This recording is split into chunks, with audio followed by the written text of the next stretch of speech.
নমস্কার, আমি অরিজিৎ। আমার সাথে ঘটে যাওয়া এক ভৌতিক ঘটনা আজকে আমি আপনাদের সাথে শেয়ার করব। চলুন শুরু করা যাক। সালটা 2017। সল্টলেক সেক্টর 5-এ এক প্রাইভেট সেক্টরে আমি নতুন জব জয়েন করি।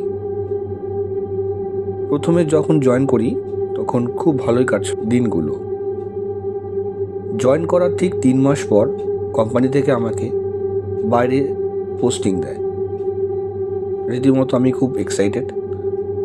তারপর আমি বাইরে যাই। প্রথমে আমি গিয়েছিলাম মুম্বাইতে আমি বেশ কিছুদিন ওখানে ছিলাম। থাকার পর তারপরে আমাকে পোস্টিং দেওয়া হয় গুজরাটে আমি কিছুদিন ছিলাম। সেখানেও আমার দিনগুলো খুব ভালো যাচ্ছিলো, কারণ নতুন পরিবেশ, নতুন আবহাওয়া, খুবই ভালো যাচ্ছিলো। দেন ওখান থেকে দেওয়ার পর আমাকে পোস্টিং দেওয়া হয় চণ্ডীগড়ে আসল শুরু হয় ঘটনাটা ঘটে তখন ছিল শীতকাল, ডিসেম্বর মাস। আমাদের অফিসের একটা কোয়ার্টার ছিল, কোয়ার্টার ঠিক না, ফ্ল্যাটটা সবই নতুন।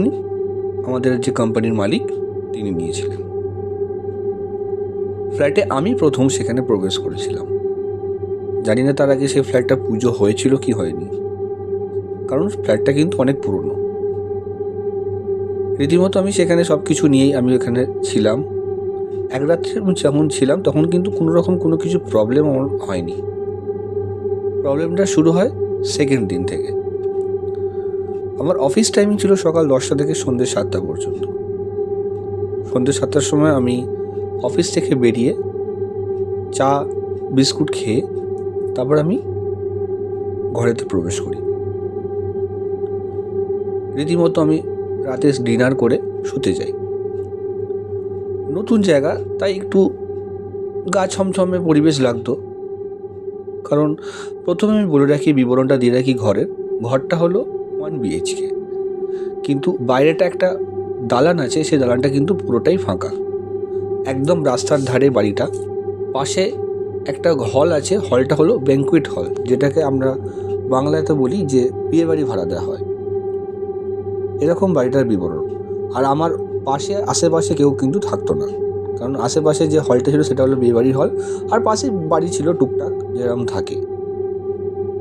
তো দ্বিতীয় দিনে আমি যখন শুয়ে থাকি রাতের বেলা, আমি লাইট অন করে আমি শুই। নতুন জায়গা, পরিবেশ কীরকম কী হবে না হবে সেই ভেবে আমি লাইট অন করে শুই। আর আমার একটা খুব বদ অভ্যাস ছিল, সেটা হলো টিভি অন করে শুয়ে পড়া। আমি টিভি দেখতে দেখতে ঘুমিয়ে পড়তাম। তো সেদিনও রীতিমতো আমি টিভি অন করে ঘুমিয়ে পড়েছিলাম। জানি না রাত কটা বাজে। আর চণ্ডীগড়ে তখন বীভৎস ঠান্ডা বলতে 2টো করে কম্বল, ফুল প্যান্ট, সোয়েটার পরে ঘুমাতে হতো। ঘুমাতে হঠাৎ করে আমার ঘুমটা ভেঙে যায় এক বিকট শব্দটা হচ্ছে আমার টিভির যে ভলিউম আছে, টিভিতে যে গানটা চলছিল সেই গানটা ভলিউমটা 100 হয়ে যায়। মানে ভলিউমটা এত জোরে হয়ে যায় যে পুরো ঘরটা গম গম করছিল আওয়াজে। আমি রীতিমতো তখন ভয় পেয়ে যাই যে এটা কী করে সম্ভব। দেখি পাশে আমার টিভির রিমোটটা আছে। টিভির রিমোটটা আমি হাত থেকে নিয়ে ভলিউম যে কিটা আছে ওটা দিয়ে আমি প্রেস করি। তখন দেখি ভলিউমটা আস্তে আস্তে কমে। কিন্তু মজার বিষয় হলো, আমি যখন ভলিউম কিটা ছাড়লাম, অটোমেটিক্যালি দেখছি ভলিউমটা বাড়তে থাকছে। এটা দেখে আমি সত্যি খুব ভয় পেয়েছিলাম, কিন্তু তখন আমি বুঝতে পারিনি যে এটা কী হচ্ছে আমার সাথে। তৎক্ষণাৎ আমি আবার ভলিউম কিটা আমি প্রেস করি, আবার সেরকমভাবে ভলিউম কমতে থাকে। কিন্তু যখনই আবার ছাড়ি তখন আবার ভলিউম বাড়তে থাকে। এবার সত্যি আমার রীতিমতো আমার গায়ে কাঁটা দিয়ে ওঠে, কেন ঘরে আমি একা, আমি ছাড়া আর কেউ নেই। তাহলে এটা কে করছে আর কেনই বা হচ্ছে? রীতিমতো আমি একটু ভয় পেয়ে তারপরে মনে হলো যে হয়তো রিমোটের কোনো গণ্ডগোল, ঠান্ডাতে হয়তো হতে পারে, ব্যাটারি হয়তো কোনো প্রবলেম হতে পারে। সেই ভেবে আমি রিমোটের ব্যাটারি আমি খুলে ভালো করে একটু ঘষে গরম করে আবার দেন ভলিউম প্রেস করলাম, কিন্তু না, সে একই। এবার আমি একটু সাহস করে উঠলাম। সাহস করে উঠে আমি টিভির মধ্যে যে বাটনগুলো থাকে যেটা দিয়ে ভলিউম আপ ডাউন হয় সেটাই আমি ক্লিক করলাম।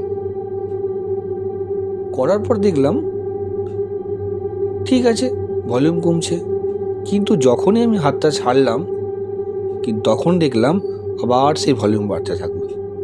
এবার সত্যি রীতিমতো আমার ভয় হলো যে এটা কেন হচ্ছে, কী কারণে হচ্ছে। এরকম তো হচ্ছিল না। আমি রীতিমতো আগের দিন থেকে আমি টিভি চালিয়েছি, দেখেছি, রিমোট দিয়ে চ্যানেল ঘুরিয়েছি, সব কিছু করেছি, কিন্তু এরকম প্রবলেম তো হয়নি কোনো দিনও। ঠিক আছে, ভয়তে আমি টিভি অফ করে দিই। এবার গিয়ে আমি বিছানায় উঠে বসি, কিন্তু তাও আমার মনের মধ্যে খচখচ করছিল এটা কেন হলো, কিসের জন্য হলো। তখন আমার ঘুম আসেনি। হঠাৎ করে আমার ব্যালকনির বাইরে থেকে দরজার মধ্যে দুবার টোকার আওয়াজ হয়। আমি রীতিমতো ঘাবড়ে যাই এবং কেঁপে উঠি। কি হলো? ওখানে কে? ওখানে তো কারোর থাকার সম্ভব নয়, কেউ থাকতেও পারবে না। আর আসবে কোথা থেকে? আমি চুপ করে বসে থাকি, আমি সাড়া করিনি। ঘরে লাইট জ্বলছিল, তাই হয়তো একটু সাহস ছিল মনের মধ্যে। কিছুক্ষণ পর আবার ঠিক ওরকম দুবার টোকা আওয়াজ হয়। এবার আমি রীতিমতো খুবই ভয় পেয়ে গেছিলাম। ভেবেছিলাম যে একবার উঠে যাই, উঠে গিয়ে দেখি কে, কিন্তু সেই সাহসটা আমার হয়নি। আমি চুপ করে বসে ভগবানের কাছে প্রার্থনা করছিলাম যে কে হতে পারে, কেন হচ্ছে এটা আমার সাথে। তারপরে আর কোনো আওয়াজ হয়নি। অনেকক্ষণ পর আমি ভাবলাম একবার বেরিয়ে দেখি যে আওয়াজটা আসছিল কোথা থেকে, কে বা করছিল। কোনো পশু বা কোনো বিড়াল, ইঁদুর বাইরে নেই তো। কিন্তু না, ফাঁকা জায়গা আসবে কি করে। কিন্তু আমার সাহস হয়নি, তাই বসে বসে ভয়েতে আমি ভাবছিলাম যে কেন হচ্ছে এটা। এইভাবে জানি না কখন আমি ঘুমিয়ে পড়েছিলাম। ঘুম ভাঙে আমার সকাল 7:30টার দিকে। ঘুম থেকে উঠে আমি প্রথমে আমার অফিসের বসকে ফোন করি, তাকে সমস্ত ঘটনাটা আমি জানাই। তিনি আমাকে আশ্বাস দেন যে কিছুই না, হয়তো দেখ কোনো ভুল স্বপ্ন দেখেছিস, বা হয়তো কোনো বিড়াল এসে এরকম আওয়াজ করেছে, কিন্তু আমি জানি যে আমার সাথে কালকে রাতে ঠিক কী ঘটেছিল। এমন এটাও আমাকে বলা হয় যে তুই একটা বজরংবলীর ফটো এনে রাখ আর পুজো কর।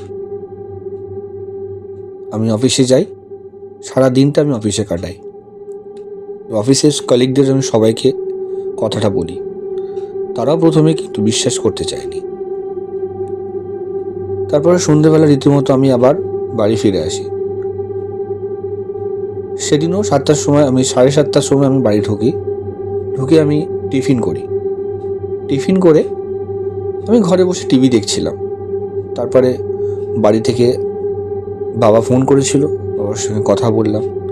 কথা বলে আমি ফোনটা রেখেছি, ঠিক তখনই আমার ব্যালকনি থেকে একটা বীভৎস জোরে একটা আওয়াজ হয়। আমি ভয় পেয়ে যাই। তখন 8টা বাজে, তাই আমি সাহস করে আমি বারান্দার গেটটা আমি খুলে দেখি আমি যে দুদিন ধরে যে খাবারগুলো খেয়েছিলাম, আমি একটা ডাস্টবিনে আমি সেটা রাখতাম। একজন ভদ্রমহিলা আসতেন সকালবেলা, তিনি ঘর পরিষ্কার করে নিয়ে চলে যেতেন। তিনি এই দুদিন নিয়ে যায়নি, তিনি বলেছিল 4 দিন পর এসে একদম ভর্তি হয়ে গেলে সেটা নিয়ে যাবে। সেই যে খাবারগুলো ছিল, সেই খাবারগুলো কে যেন ফেলে দিয়েছে। বালতিটা উপুর হয়ে পড়ে রয়েছে, গোটা বারান্দাটায় খাবারগুলো ছড়িয়ে ছিটিয়ে হাড়, রুটি, তরকারি পড়ে রয়েছে। আমি সেই জিনিসটা দেখে আমি ভয়েতে আমি কাঁপতে থাকি। এবং সাথে সাথে আমি নিচে নেমে যাই। নেমে আমি বাড়ির যে মালিক ছিলেন তাকে ফোন করি, ফোন করে ডাকি যে আপনি আসুন, আমার বাড়িতে এরকম প্রবলেম হচ্ছে। তিনি আসে, তিনি এসে গোটা রুমটাকে সার্চ করেন ভালোভাবে, এবং আমার একটা যে বাড়িটায় থাকতাম সেই বাড়িটার যে ব্যালকনি ছিল, ব্যালকনি ঠিক না, বারান্দাটা পুরোটাই ফাঁকা, মানে রাস্তা থেকে অনায়াসে কেউ উঠে আসতে পারতো। সেই বারান্দার পাশ থেকে একটা ছোট্ট সিঁড়ি, সেটা ছাদে উঠে গেছে। তো সেই ছাদ দিয়ে উনি উঠে যায়, আমিও ওনার পিছনে যাই দেখার জন্য যে কোনো কেউ বদমাশি করছে কিনা, কেউ কোনো চোর ডাকাত হতে পারে। কিন্তু দেখি না, কেউ নেই। উনিও আমাকে আশ্বাস দেন যে না, কিছু না, হতে পারে কোনো বেড়াল। কিন্তু আমি জানি যে এটা বেড়ালের কাজ নয়, কারণ বালতিটা অনেকটাই ভারী, তাই বিড়ালের পক্ষে সম্ভব নয় বালতিটাকে ফেলা। দিয়ে আমাকে তিনি বাড়ি থেকে চলে যান। কিন্তু আমি ভয়তে আমি থাকতে পারছিলাম না, কিন্তু বাড়িতেও জানাতে পারছিলাম না, কেন জানি না, হয়তো বাবা মা দুশ্চিন্তা করবে। তাই আমি ওখানকারই একটা কলিগ, তার নাম সচিন, ওকে ফোন করি এবং আমার ফ্ল্যাটে আসার জন্য অনুরোধ করি। সে রাজি হয়ে যায়, সে আসে। কিন্তু আমি সেই ফ্ল্যাটে আমি বসে থাকতে পারছিলাম না, কেন জানি না, আমার খুব ভয় হচ্ছিল। আমি নিচে নেমে যাই।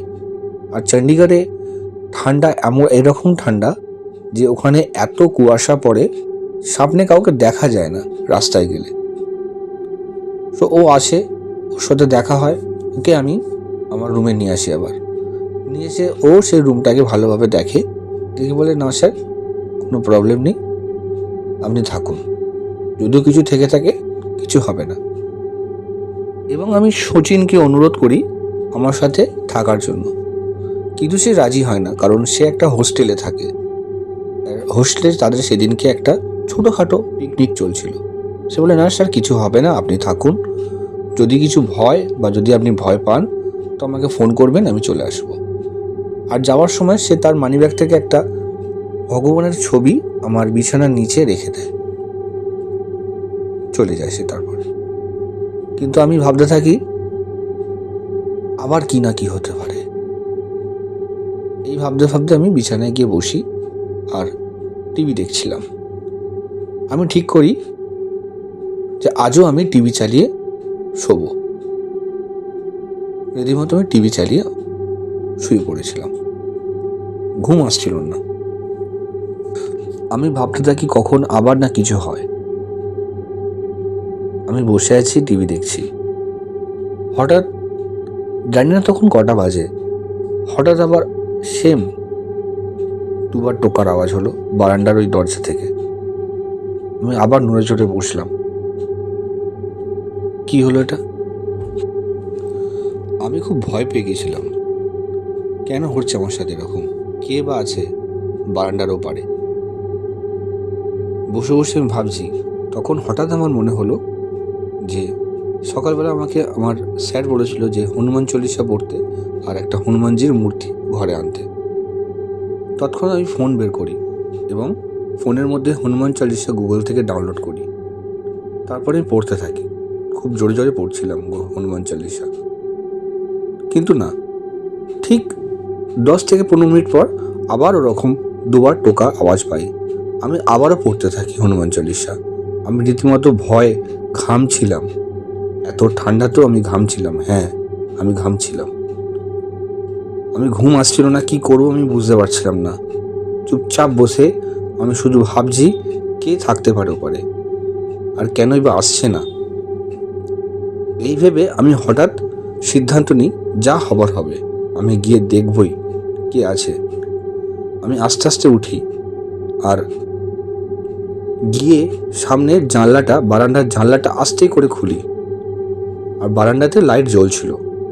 গিয়ে দেখি কিন্তু কেউ নেই সেখানে। আমি আবার বন্ধ করে এসে বিছানায় বসে পড়ি।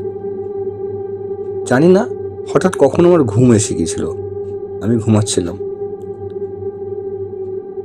জানি না ঠিক তখন কটা বাজে, অতটা মনে নেই। হঠাৎ করে আমার ঘুমটা ভেঙে গেল। ঘুমের ঘরে ছিলাম, কিন্তু আমি স্পষ্ট মনে হলো আমার ঘরের মধ্যে কেউ ঢুকেছে। প্রবেশ করে ঠিক আমার বিছানায় এসে বসলো। বিছানায় যদি কেউ এসে পাশে বসে, আপনি যেমন ঠিক বুঝতে পারবেন আপনারা, ঠিক তেমনিভাবে আমিও বুঝতে পেরেছিলাম আমার বিছানার পাশে এসে কেউ বসলো। কিন্তু বিশ্বাস করুন, আমার কিন্তু কোনো ক্ষমতা ছিল না, শক্তি ছিল না উঠে বসার। আমি শুধু শুয়ে শুয়ে দেখছিলাম কি হচ্ছে আমার সাথে। আমি অনেক চেষ্টা করছিলাম আওয়াজ করার, কিন্তু মুখ থেকে আমার একটুও আওয়াজ বেরোয়নি। পুরো মনে হলো আমার পাশে কেউ বসে আমার পাশে শুলো, কিন্তু কে আমি সেটা বুঝতে পারিনি। কোনো রকমে আমি উঠে বসলাম, দেখলাম যে না, পাশে কেউ নেই। জানি না কতক্ষণ পরে আমার জ্ঞান ফিরল। তারপরে আমি ঠিকভাবে বসে ঘড়ির কাঁটায় যখন দেখলাম তখন বাজে 4:30। বুঝতে পারলাম হয়তো এবার ভোর হবে। আর কিছুক্ষণ আমি চুপচাপ বসেছিলাম, হ্যাঁ, টিভি চালিয়ে। কেন হচ্ছিল আমি কিছুই জানি না, কে কে ছিল আমার সাথে সেটাও জানি না। সকাল হতেই আমি একদম ভোরের আলো ফুটতে আমি ঘর থেকে বেরিয়ে যাই। রাস্তায় দাঁড়িয়েছিলাম, দিয়ে তারপরে সকালবেলা আমি খাবার খেলাম। খেয়ে আমি অফিসে ফোন করলাম, ফোন করে বললাম যে আমি এখানে থাকতে পারবো না, আমার সাথে খুব বাজে কিছু হচ্ছে, আমি একদমই থাকতে পারবো না। স্যার সিদ্ধান্ত নেয় যে সেই ফ্ল্যাটটা ছেড়ে দেবে। আমি 11টা নাগাদ আমি অফিস থেকে ফিরে এলাম, দুপুর 11টা। এসে আমার সমস্ত ব্যাগপত্র গুছিয়ে নিলাম, আমি বেরিয়ে গেলাম। তবে হ্যাঁ, বেরিয়ে যাওয়ার সময় আমি যে ফ্ল্যাটের ওনার ছিল, যার ফ্ল্যাটটা, তাকে আমি চাবি হ্যান্ড ওভার করে আমি তাকে লাস্ট জিজ্ঞাসা করেছিলাম যে আমার সাথে কেন এরকম হচ্ছিল, আপনি কি কিছু জানেন? তিনি তখন সে সত্যি কথাটা বলে। তিনি বলেন যে বাবু, কিছু মনে করো না, আমি তোমায় কিছু জানাইনি, কারণ যদি বলতাম তাহলে হয়তো ফ্ল্যাটটা আমার বিক্রি হতো না। আমি তখন বললাম যে আপনি বলতে পারেন, আমি কথা দিচ্ছি আমি কাউকে কিছু বলবো না। তিনি তখন বলে যে ফ্ল্যাটে একটা ছেলে একটা মেয়ে থাকতো। মেয়েটা বাঙালি ছিল, ছেলেটা নন বেঙ্গলি। ছেলেটা মুম্বাইয়ের, মেয়েটা কলকাতার। কলকাতার কোথায় ঠিক জানি না, বাট কলকাতার। তারা দুজনে লিভিংয়ে থাকতো। আর এখানে একটা নামকরা অফিসে জব করতো দুজনেই। কিন্তু কিছুদিন পর থেকে তাদের মধ্যে ঝামেলাটি শুরু হয়, এবং একদিন ছেলেটা এসে সেই মালিকটাকে চাবিটা হ্যান্ড ওভার করে বলে যে আমরা চলে যাচ্ছি, আমরা থাকবো না, বলে সে বেরিয়ে যায়। এবং তাকে প্রশ্ন করা হয়েছিল যে তোমার সাথে যে ছিল তোমার ওয়াইফ, সে কোথায়? তখন সে বলেছিল সে নেই, সে চলে গেছে কলকাতায়, আমি একা ছিলাম, আমি এখন চলে যাচ্ছি। এই বলে সে চাবি হ্যান্ড ওভার করে চলে যায়। 3 দিন পর যখন সেই মালিক সেই ফ্ল্যাটটিকে পরিষ্কার করার জন্য লোককে ডেকে আনে, এবং যখন তালা খোলে, বীভৎস একটা গন্ধ ছাড়ছিল, এবং দেখে সেই বিছানাটায়, হ্যাঁ, যে বিছানায় আমি শুয়েছিলাম, সেই বিছানার ঠিক ওপরে ফ্যানের মধ্যে সেই মেয়েটির ঝুলন্ত মৃতদেহ। ঠিক ছেলেটি তাকে খুন করে এই ফ্যানের মধ্যে ঝুলিয়ে চলে গেছিল, কেউ কিছু বুঝতে পারেনি। তারপরে পুলিশ এসে ইনকোয়ারি করে, ছেলেটি ধরাও পড়ে। যাই হোক, এটা শোনার পর আমি ওনাকে বলেছিলাম যে এটা আপনি আমাকে আগে কেন বলেননি, তাহলে হয়তো আমি সেরকমভাবে প্রিপারেশন নিতাম। কিন্তু তিনি বলেছিলেন আমাকে, যদি বলতাম তাহলে হয়তো তুমি তখনই চলে যেতে, ফ্ল্যাটটা আমার বিক্রি হতো না। এমনকি আমি তাকে আশ্বাস দিই যে আমি এই ব্যাপারে কাউকে কিচ্ছু জানাবো না। এই বলে আমি ওখান থেকে বেরিয়ে আসি। আমার বলা সত্য ঘটনাটি যদি আপনাদের ভালো লেগে থাকে তাহলে লাইক, কমেন্ট, শেয়ার, সাবস্ক্রাইব করে আমার পাশে থাকবেন। যদি কোথাও ভুল হয়ে থাকে আমাকে ক্ষমা করবেন।